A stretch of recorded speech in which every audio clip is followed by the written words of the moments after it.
ariko ubugana habatura mugombora ya Kigarama na Kasano mu kiganiro cye byentunguka Professor Ephraim Kamutashabira abanyashema kureka kwe baganisa mu kureka kora amabwe ntunguka abantu barugarama bakama barugarama bakizo muri chiko kuganira binte bikuba kwataho kegombora ebintu ebwatirine netu mukayegombora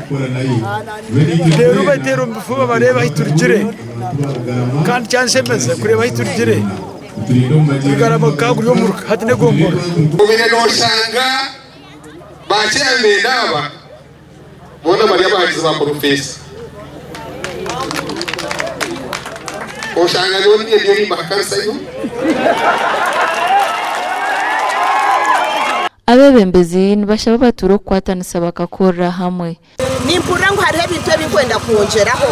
omuntu owaburejo no barabe entasiya hati president Museveni aturetire PDM concoction mesubwa tukamanya PDM nitubase kuchikozesa tukafunamu nano kongera kushaka abo ba government rescue programs nyingi konka abantu bakuba batazimanyisibe ando shanga ngo mutaganyirwa mu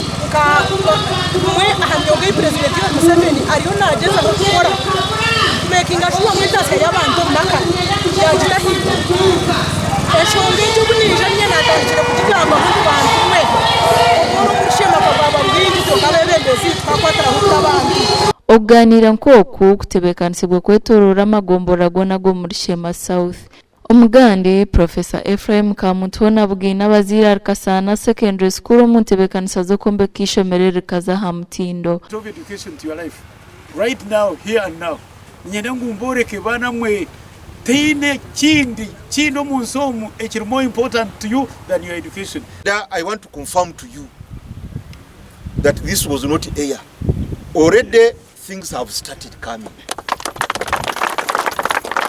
And our plan is as a ministry, by mid-October, we want to have handed over